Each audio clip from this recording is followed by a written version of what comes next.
You remember when you said this in February? This is before you made these statements, which I think are not being square with the American people. You said vaccination of teachers is not a prerequisite for safely reopening schools. Did you make that statement?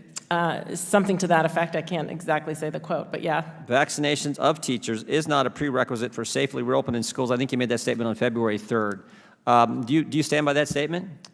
At the time, yeah. We had a week later or 10 days later, we had an operational guidance that demonstrated layered mitigation strategies and that you could safely reopen. Were you speaking as Dr. Walensky, or were you speaking as Dr. Walensky, head of the CDC? I have said that while I've been in front of Congress and the media and press conferences, during my tenure as CDC director, I've been speaking as the CDC director. But that's not what the White House said, right?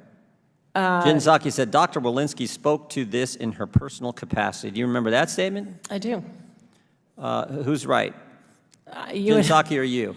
Well, I will tell you that I was speaking in my role as the CDC director. Looks to me like what happened is in February you said, I'm going to be honest with the American people. I'm going to give it to them straight. Vaccination of teachers is not a prerequisite for safely opening schools, and the Biden administration hung you out to dry. They said, nope, she ain't talking for us. She ain't talking as the head of the CDC. She's talking as Dr. Walensky.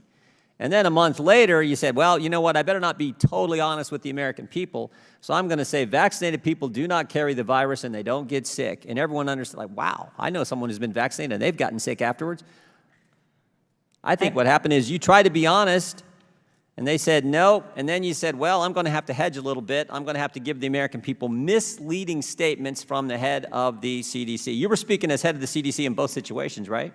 I have said I've been speaking as the head of the CDC. All the time? Yeah. Well, it'd have been nice if you'd have just been honest and straightforward with the American people every single time throughout this virus. With that, I yield back. I have stood by my commitment to tell the American people what I know when I know it. Thank you.